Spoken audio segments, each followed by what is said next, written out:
오늘 함께 나눈 말씀의 제목은요, 이해할 수 없는 축복입니다.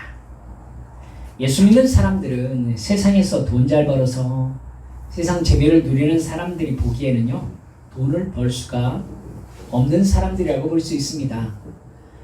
세상 사람들이 보기에 저렇게 속된 얘기로 유도리 없이 일하고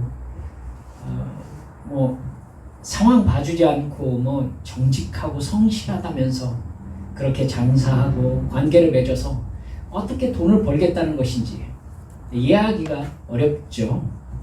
이렇게 저렇게 해서 좀 적당히 편법을 쓸 줄도 알고 적당히 어울려서 인간관계 맺기 위한 쾌락도 누리고 적당히 거짓말도 할 줄 알아야 되고 때로는 이익을 위해서 협박을 하기도 하고 그래야 하는데 정말 예수 믿는 사람들은 그걸 하지 않습니다. 그러면 여러분 겪어보셨을 것입니다. 일이 부드럽게 풀리지 않고 인간관계가 뻑뻑합니다. 그런데 문제는 이 사람들이 그래도 돈을 벌고 먹고 산다는 겁니다. 이걸 세상 사람들은 본질적으로 이해할 수 없는 게 맞습니다.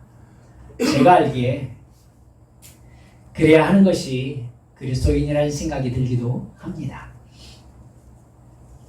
또한 세상 사람들이 보기에 예수 믿는 사람들은 무슨 재미로 사는지 알 수가 없습니다. 돈 많이 벌어서 술 먹고 여행 다니면서 적당히 남녀 어울려서 즐기며 사는 것이 세상살이라고들 합니다. 예수 믿는 사람들은 어떻게 합니까? 네, 일하고 교회 갑니다. 무슨 재미로 사는 걸까요? 다른 사람 다 놀러 갈 때 교회 가고 다른 사람 쉴 때 교회 가고 무슨 재미로 세상 사는지를 알 수가 없습니다.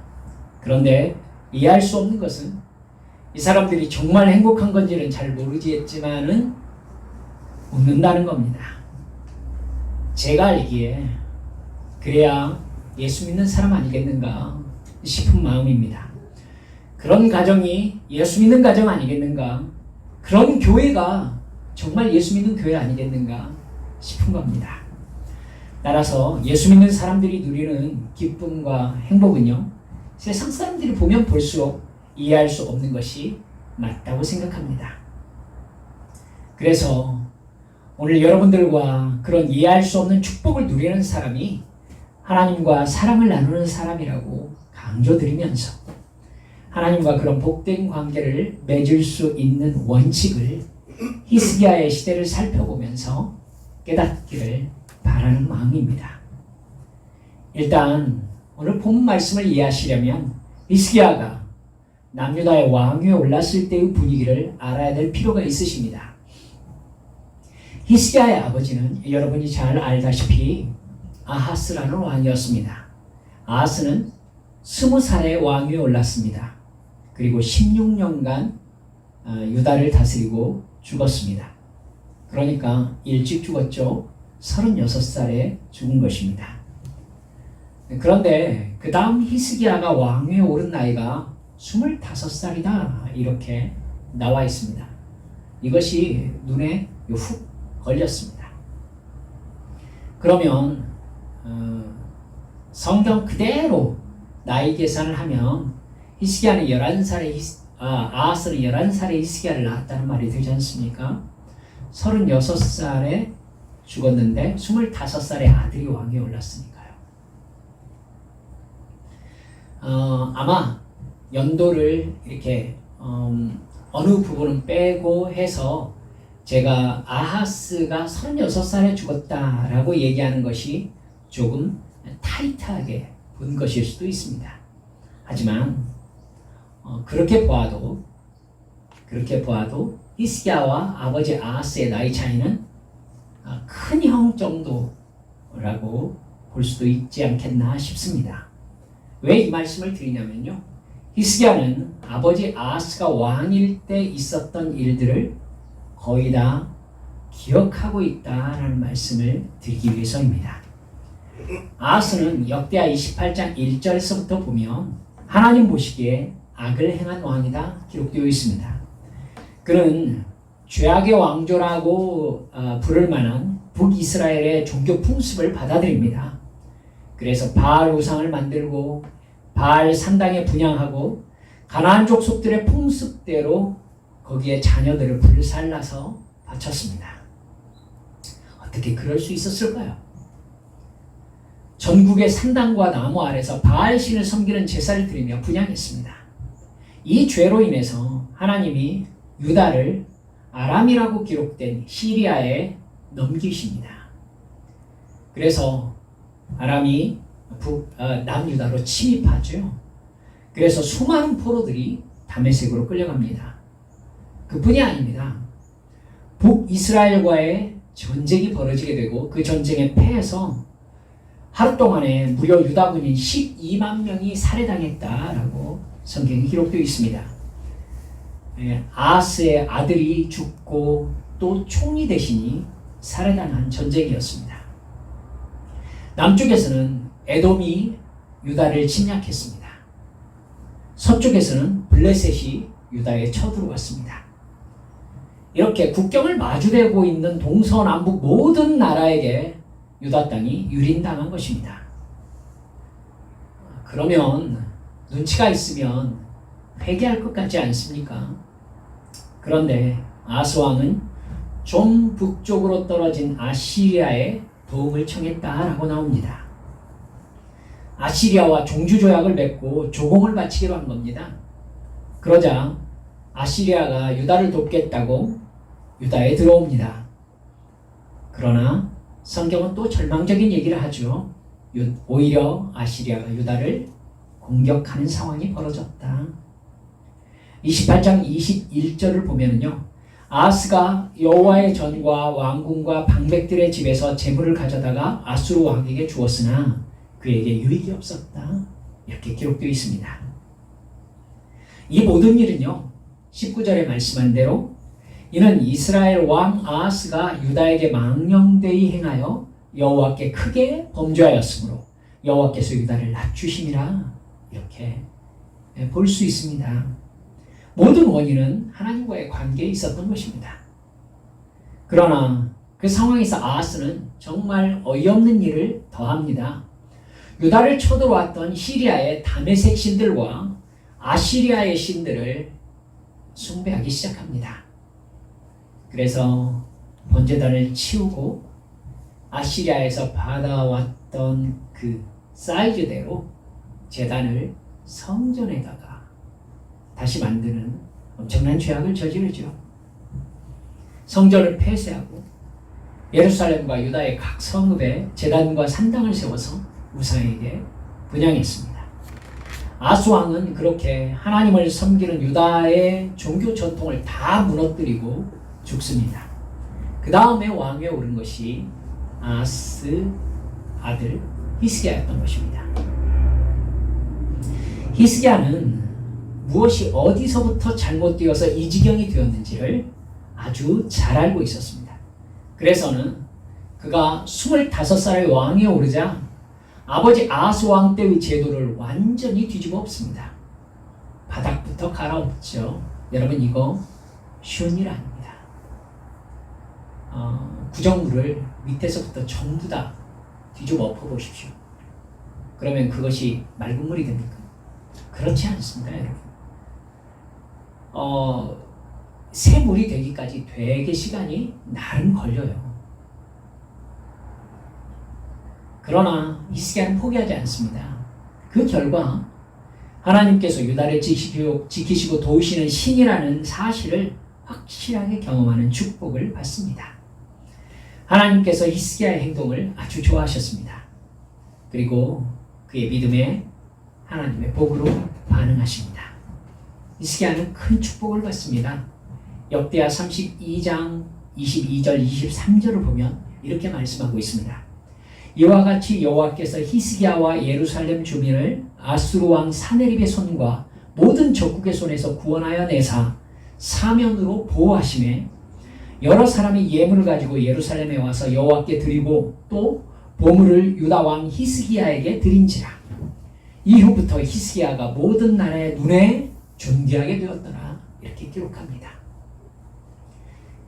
여러분, 히스기야가 아버지 아하스 왕 때에 있었던 모든 죄악을 제거하면서 나라의 체계를 뒤집어서 하나님의 율법대로 바로잡는 모습을 보면서 우리도 하나님의 존재와 사랑과 능력을 경험하게 되시는 믿음의 혁신이 우리 안에도 있게 되기를 주님의 이름으로 축원합니다.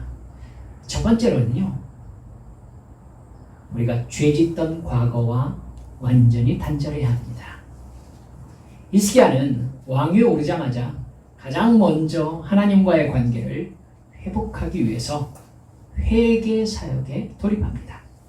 오늘 본문 말씀인 6절에서 9절을 보면요, 히스기야 왕이 하나님께 드리는 제사와 성전의 일을 맡은 이 레위 사람들을 불러 모읍니다.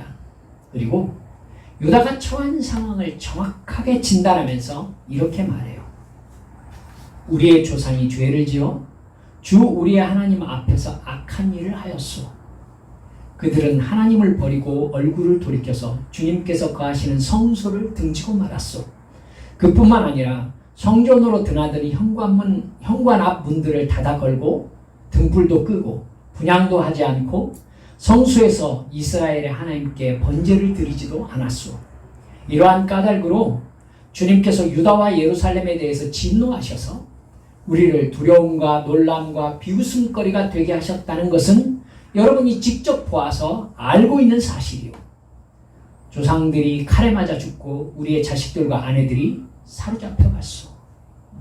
여러분, 상황을 보고 이 상황이 무엇 때문에 일어난 것인지를 정확하게 아는 것은 상황의 문제를 해결하는데 가장 첫 번째 단계인 겁니다. 지금 히스기야는요, 자기 아버지 아하스 왕 때 일어난 어떠한 일이 지금 이 결과를 가져왔는지에 대해서 아주 정확하게 짚어내고 있습니다. 히스기야는 그렇기 때문에 무엇을 해야 하는지 5절부터 이렇게 얘기합니다. 레위 사람들은 나의 말을 잘 들으시오. 이제 그대들 자신을 먼저 성결하게 하고 또 그대들의 조상이 섬긴 주 하나님의 성전을 성결하게 하여 더러운 것을 성소에서 말끔히 없애도록 하시오. 히스기야는요, 가장 먼저 자신과 온 유다 사람들이 전 시대에 무슨 죄를 짓고 무슨 잘못을 했는지를 정확하게 인식하게 한 다음에 하나님 앞에서 회개할 것을 요청하고 있는 것입니다. 회개의 방법은 우상을 숭배하던 종교 제도와 우상의 제단과 모든 우상 자체를 유다 전체에서 완전히 없애고 철저하게 하나님을 섬기는 본래의 신앙을 회복하는 것이었습니다. 히스기야는 예루살렘 성전을 수리하고 정결하게 한 다음 레위인과 제사장의 일을 회복합니다. 그렇게 하고 21절을 보니까 처음에 주목합니다. 왕가의 죄와 유다 백성의 죄를 속죄받으려고. 네, 히스기야는 왕가의 죄와 유다 백성의 죄를 속죄받으려고 그는 황소 7마리와 순양 7마리와 어린 양 7마리와 순염소 7마리를 끌어다가 속죄 제물을 삼고 아론의 혈통을 이어받은 제사장들에게 명령하여 여호와의 단에 드리게 하였다. 이렇게 말씀합니다. 그는 하나님께 죄를 고백하고 사함받은 후에 과거와 완전히 단절하고 자신과 유다의 주인이 여호와 하나님이심을 만천하에 선포하는 것입니다. 그리고 열왕기서를 보면 열왕기하 18장 7절인데요. 아시리아와의 주종 관계를 단절합니다. 그러니까 아버지 때에 잘못했던 혹은 이스라엘의 하나님을 섬기는 예배를 무너뜨리던 모든 것을 제거하는 것입니다. 이렇게 죄와 과거를 정리하는 회개가 하나님과의 사랑의 관계를 회복하고 축복의 사람이 되는 가장 첫 번째 스텝이라는 것을 절대 잊지 마시기 바랍니다. 이걸 여러분 이제 우리의 상황으로 가지고 들어와서 신약적 개념으로 말씀드리면요, 뭐 하라는 얘기냐면 너무 너무 간단해요. 예수를 믿으라는 말입니다. 거듭나라는 말입니다. 내 옛사람이 예수님과 함께 십자가에 못 박혔음을 확실히 인식하라는 말입니다. 이제 나는 새 사람으로 거듭났으니 옛사람과는 완전히 헤어져야 된다, 이 말입니다. 나의 죄를 근거로 내 생각과 말과 행동과 관계를 지배하던 사탄의 역사가 내가 예수님의 십자가 대속의 죽음을 믿는 순간 완전히 무력화되었음을 믿으라는 말입니다. 사탄의 유혹에 순종하여 나의 죄악의 욕망을 충족시키고자 이익과 재미와 쾌락을 위하여 살던 나의 옛사람은 예수님과 함께 십자가에 못 박혀 죽어버렸다는 사실을 한순간도 잊지 말라는 것입니다. 나는 죄로 인해 사탄의 소유였습니다. 근데 예수님께서 십자가 대속의 죽음으로 내 죄를 없애버리시고 나를 사탄에게서 빼앗아 오셨습니다. 사탄은 내가 예수 그리스도 안에 있는 이상 나에 대한 아무런 권한도 가지고 있지 않습니다. 따라서 나는 이제 내 안에 계신 성령님의 감동하심을 따라 죄와 싸워 이길 수 있습니다. 여러분 깨달으세요. 이전에는 우리는 죄를 죄로 인식하지도 못했고, 그리고 죄를 죄로 인식하지 못했기 때문에 싸울 생각도 못했을 뿐만 아니라 이게 잘못된 것이라는 것을 알면서도 죄와 싸워 이길 수 없었습니다. 이게 죄와 사탄의 노예가 되어 있는 상태입니다. 죄를 짓지 않으려 해도요, 죄를 짓지 않을 수가 없는 거죠. 하지만 이제 성령께서 내 안에 계셔서 나의 주인이 되신 이상 나는 무엇을 하느냐면 죄에 대하여, 의에 대하여, 심판에 대하여 압니다. 그렇기 때문에 죄를 깨닫습니다. 그래서 죄와 싸워야 된다는 인식을 할 수 있습니다. 죄와 싸워야 된다는 인식을 할 수 있을 뿐만 아니라 죄와 싸워 이길 수 있습니다. 물론 완전히 죄를 짓지 않는 상태에 들어갑니까? 그렇지 않을 수 있습니다. 하지만 분명한 것은 이전에는 죄와 싸울 수 없었고 죄와 싸워도 이길 수 없었지만 이제는 죄와 싸울 수 있고 죄와 싸운다면 이길 수 있는 능력이 성령으로 말미암아 우리 안에 있다는 것입니다. 여러분, 우리가 무엇이 죄인지 아는 인식 세계가 열렸기 때문에 적어도 여러분, 우리는 인식하고 있는 죄에 대하여 싸워 이긴다는, 여러분, 이 확신이 우리 안에 없으면요, 주님의 심판에 대해서 우리가 항의하는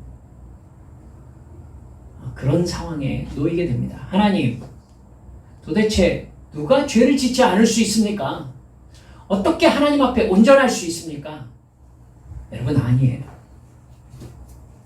하나님은 우리의 힘으로 온전하고 정결하고 거룩하고 깨끗해져라, 이렇게 말씀하신 게 아니에요.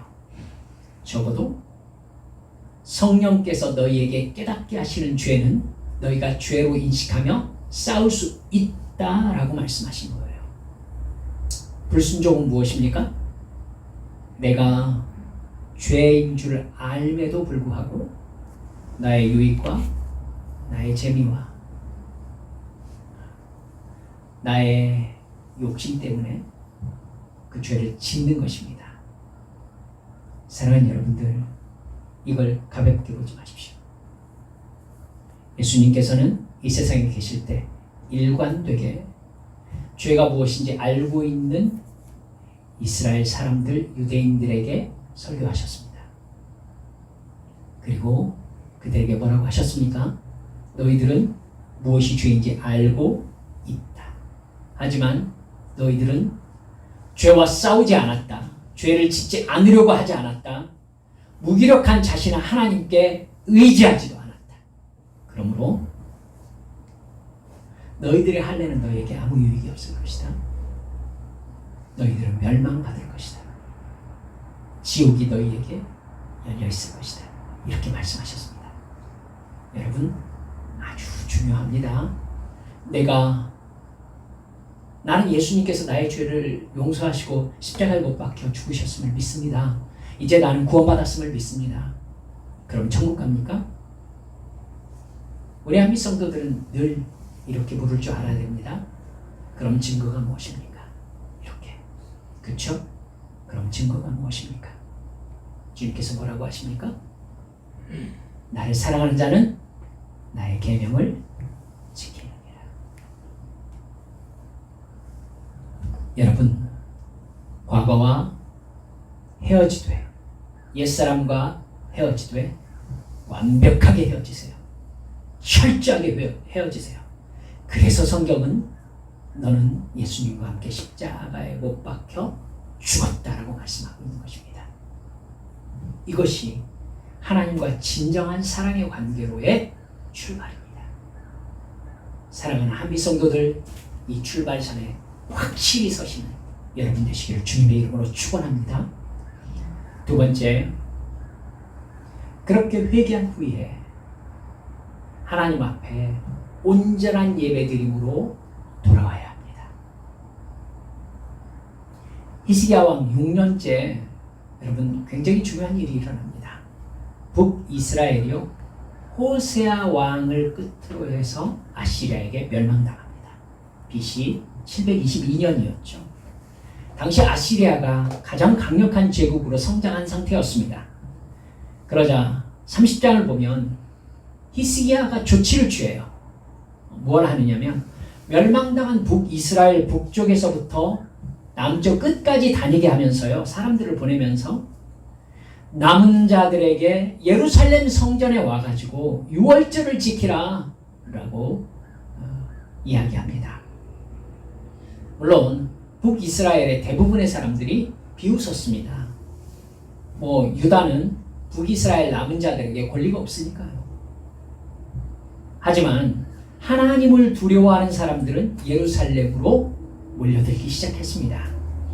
히스기야는 그들과 함께 온 유다 사람들과 함께 하나님과 약속했던 유월절을 약속한 대로 지킵니다. 유월절에 이스라엘 민족의 정체성이 달려있다는 거 여러분 아실 겁니다. 히스기야는 이 절기를 통해 온 유다와 이스라엘의 주인이 여호와 하나님임을 선포합니다. 즉 우상을 숭배하던 유다 사람들과 우상을 숭배하다가 멸망당한 북이스라엘 사람들의 정체성을 우상을 섬기는 이방 민족에서 여호와 하나님을 섬기는 참 이스라엘 사람으로 회복시킨 것입니다. 히스기야가 정말 목표로 했던 것이 바로 이거죠. 뭐하러 북이스라엘 남은 사람들에게 사람들을 보내가지고 예루살렘으로 와서 예배드리라고 얘기하겠어요. 사랑하는 여러분들, 회개했으면 그 다음에는 회개한 증거로 하나님과의 온전한 예배를 회복해야 합니다.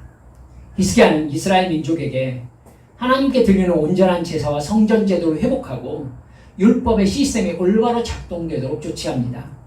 예수님의 십자가 대속의 죽음을 믿음으로 옛사람이 예수님과 함께 십자가에서 죽어버렸다는 걸 인식한 나는 어떠한 예배로 하나님께 나의 회개의 결과를 보여드리고 있습니까?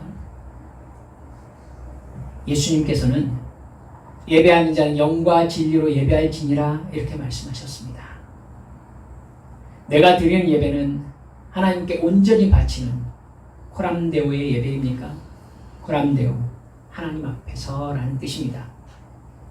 우리가 예배드리는 이 자리, 하나님께서 와 계심을 우리들은 믿고 있습니까? 사랑하는 여러분들이요,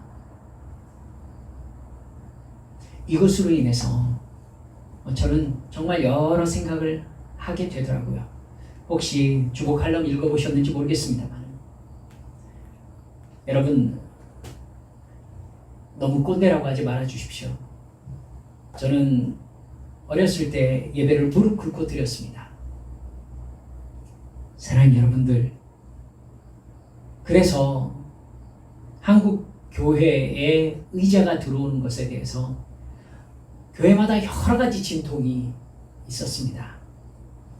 여러분 왠지 아시죠? 진짜 예배가 무엇인가?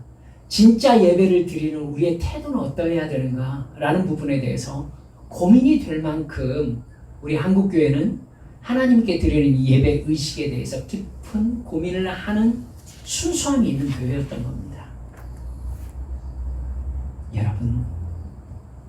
여러분께 부탁드립니다. 히스기야가 하나님 앞에 드리는 유월절의 의미를 이스라엘에 온전히 회복시키고자 그렇게 노력했듯이 우리도 하나님 앞에 드리는 이 의식으로서의 예배를 온전히 회복하고 이 예배 자리에 앉아있는 나에게 임재하시는 성령님의 역사를 진짜로 경험하는 참된 예배를 드리기에 온 힘을 다하시기를 주님의 이름으로 축원합니다. 세 번째, 그렇게 하고 어떤 상황에서도 하나님을 믿고 의지하는 신앙을 포기하지 마시기 바랍니다. 우리가 잘 기억해야 되는 것은 그렇게 하나님과의 관계가 회복되었다고 여러분 나에게 고난이 없어지는 게 아니라는 사실입니다.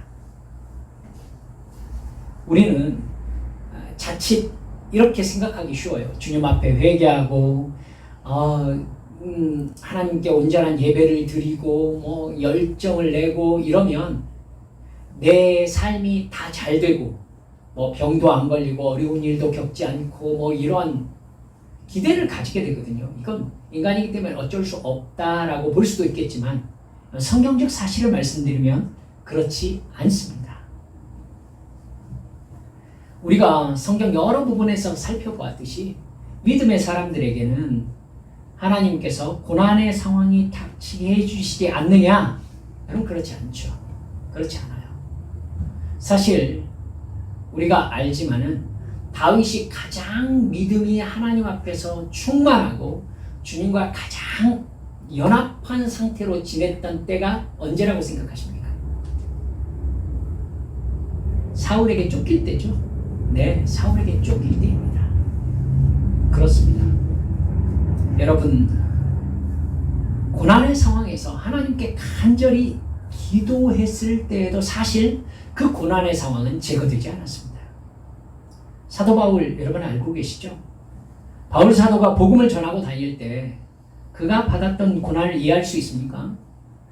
하나님은 왜 그가 고난을 당하는데도 돌에 맞게 하셨고 채찍질 당하게 하셨고 감옥에 갇히게 하셨고 굶주리게 하셨고 왜 그렇게 배만 타면 풍랑이 일어나면서 그렇게 고생을 하게 하셨을까요?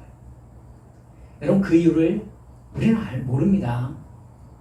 알지 못합니다. 여러분 히스기야도 마찬가지였습니다.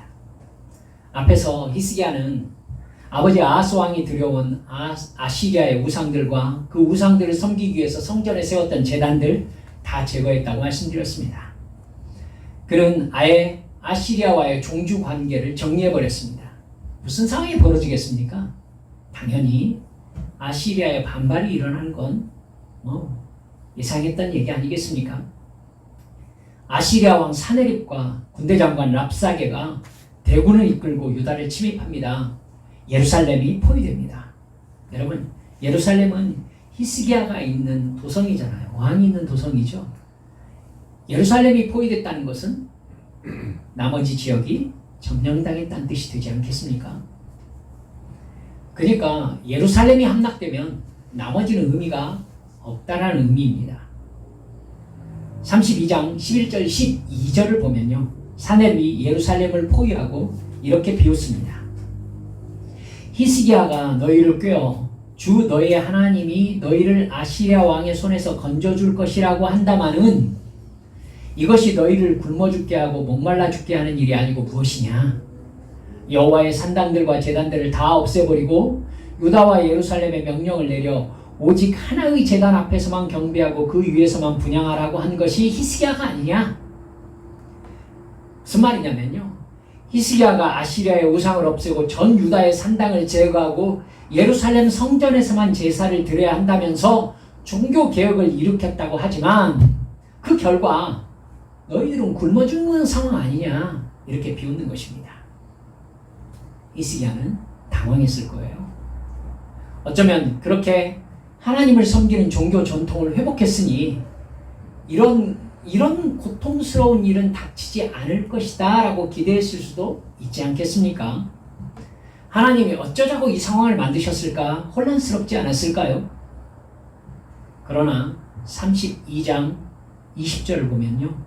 히스기야는 마지막으로 코너에 몰린 순간, 할 수 있는 일이 아무것도 없는 그 순간에 하나님께 나아가 부르짖어 기도합니다. 열왕기하 19장에 보면요. 이 상황이 아주 자세히 적혀 있습니다. 여러분, 하나님 앞에 나아가 기도하는 것을 히스기야가 택했다는 것 아주 중요합니다. 하나님이 왜 상황이 이렇게 되도록 버려두셨을까요? 간단합니다. 우리 눈에 보이는 이유만 봐도 충분히 내가 어떻게 해야 될지를 결정할 수 있죠. 정말 눈앞의 상황과 관계없이 진정으로 하나님의 주권을 의지하며 믿는지 시험하신 것입니다. 하나님을 두려워하는지 아시리아를 두려워하는지를 점검하신 것이죠. 히스기야는 하나님의 의도를 알고 마지막 생명을 하나님께 겁니다. 그 확인이 끝나자 하나님께서는요, 한 천사를 보내십니다. 그래서 아시리아의 진영에 있는 용사와 지휘관과 장군을 다 죽여버렸다라고 역대기에서 기록되어 있습니다. 여러분, 성경학자들은 역대기의 숫자에는 상징성이 들어있다라고 이야기해서 역대기의 숫자를 실제 숫자로 잘 받아들이지 않으려는 성경학자들도 있습니다. 그 정도로 역대기에 나타난 숫자들은 조금 커요, 규모가. 근데 열왕기는요, 선지자가 기록한 것이어서 그런지 몰라도 열왕기는 숫자가 비교적 정확하다라고 판단되어지고 있습니다. 근데 이 천사가 죽인 숫자가 18만 5천이었다라고 열왕기서에 기록되어 있습니다. 여러분, 여기에서 사내립이 간신히 도망갑니다. 간신히. 그래서 본국으로 도착하죠. 그런데 자기 신에게 제사 드릴 때에 친아들 둘이 사내립을 살해합니다. 이 일이 사실 하나님께서 사내립에 대해서 저주하시면서 이미 예언하셨던 내용이었습니다. 여러분, 우리는 믿죠. 하나님을 끝까지 믿는 사람을 하나님이 끝까지 책임지십니다. 말을 살짝 이렇게 꼬아볼까요? 하나님을 적당히 믿는 사람은 하나님께서 적당히 책임지시지 않을까? 여러분, 말을 또 한번 바꿔보면 하나님을 믿다 마는 사람은 하나님께서 돌보시다 말지 않으실까? 라고 말씀드릴 수 없습니다만 분명한 건 이것입니다. 하나님을 끝까지 믿는 사람은 하나님께서 끝까지 책임지신다는 사실입니다. 히스기야가 하나님께 복을 받아 하나님의 존재와 사랑과 능력을 경험하는 복된 사람으로 세움받은 이면에는요, 여러분 이렇게 살펴보셨듯이 철저한 하나님과의 관계 회복이 있었습니다. 우리 역시 세상에서 하나님의 존재와 사랑과 능력을 경험하며 전하는 사명자로 살고자 한다면 성령님의 인도하심을 따라 정결하고 거룩하게 죄와 싸우면서 돈을 벌려고 작정하셔야 합니다. 믿음을 지키다가 망할 각오를 하는 것이죠. 히스기야가 그랬습니다. 가장 강력했던 아시리아와 관계를 끊으면서 믿음을 지키는 쪽을 택합니다. 그러자 그의 삶을 자기가 책임질 수 없었지만 하나님께서 책임지셨던 겁니다. 말씀을 준비하면서 저도 그래야 되겠다라고 새삼 다짐해 보았습니다. 목사 역시 교회에 사람들이 오지 않는다 해도 온전히 십자가 생명의 복음만 전하는 목사가 되기로 작정해야 합니다. 사람이 오지 않는다면 교회 문을 닫을 수도 있는 거지요. 그렇게 끝을 보는 믿음을 가지고서 하나님만 의지하면 여러분 역으로요 이렇습니다. 하나님의 축복이 선명해집니다. 복음만 전하는 교회를 사람들이 싫어합니다. 근데 여러분 온전히 복음만 전하고 사람들 듣기 좋은 소리 하지 않는 목사가 먹고 삽니다. 이러면 하나님의 축복이 선명해지죠. 그게 기적이 되는 겁니다. 그 목사와 교회는 믿고 구원받는 회개의 복음을 전하는 교회라는 하나님의 인정이 나타나는 것이죠. 여러분이 사업하고 여러분이 직장생활하고 그러는데 죄 짓지 않고 정직하게 하나님의 말씀에 순종하면서 사업하고 인간관계를 맺으면서 직장생활합니다. 저렇게 어떻게 세상 살까? 근데 그 사람 행복하게 살아요. 그러면 여러분 어떻게 되는 겁니까? 하나님의 축복이 선명해지는 것입니다. 선명해지는 거죠. 다른 사람들이 볼 때는 불가능한데 그 사람이 가능해요. 그러면 그 사람의 삶이 뭐가 되는 겁니까? 기적이 되는 것입니다. 히스기야 아시리아와 전쟁에서 이길 수 있는 사람이었습니까? 여러분 그럴 수가 없습니다. 근데 목숨을 하나님께 걸었습니다. 여러분 이 전쟁을 두고 누가 히스기야의 능력 얘기를 하겠습니까? 하나님의 기적과 축복이 선명하게 드러나는 것입니다. 하나님의 뜻대로 사업하다 망할 각오라고 끝장을 보는 믿음을 가진 사람, 하나님의 뜻대로 살다가 욥처럼 감당할 수 없는 고난을 경험하게 될 수 있습니다. 요셉처럼 갇힐 수도 있습니다. 다윗처럼 쫓길 수도 있습니다. 그럼에도 불구하고 그 사람이 사업을 하고 있고 돈을 벌고 있다면, 그에게 일용할 양식이 있다면, 더 나아가 여러분 그 사람이 돈을 번다면 그것만으로 하나님께서 주시는 축복의 증거가 되는 것입니다. 기적의 사람이 되는 것이죠. 하나님이 그의 주님이 되신 증거인 것입니다. 그의 아버지가 하나님이신 증거인 겁니다. 하나님이 그를 사랑하시는 증거고 그에게 베푸시는 하나님의 능력의 증거인 겁니다. 그래서 사람들이 아니 왜 저 사람은 건강하지? 왜 저 사람은 사업이 잘 되지? 왜 저 사람들은 사람들이 싫어하지 않지? 여러분 그것이 하나님의 온전한 은혜, 헤세드인 것입니다. 하나님은 과부와 가난한 자와 나그네의 하나님이시기 때문이죠. 하나님을 온전히 의지하는 사람, 자신의 백성들을 하나님은 온전히 책임지신다는 것을 믿으시기 바랍니다. 말씀을 맺습니다. 여러분, 우리 나의 삶이 하나님이라는 신이 살아계신 증거가 되게 하십시다. 그래서 저는 우리 한빛 성도들 진정으로 하나님의 기적으로 채워지는 믿음을 주시라고, 그런 삶을 살게 해주시라고 날마다 기도합니다. 여러분, 힘들고 어려운 상황에서 주님께 매달립시다. 하나님께 예배합시다. 철저하게 주를 회개합시다. 그래서 하나님이 내 인생을 책임지시는지 확인합시다.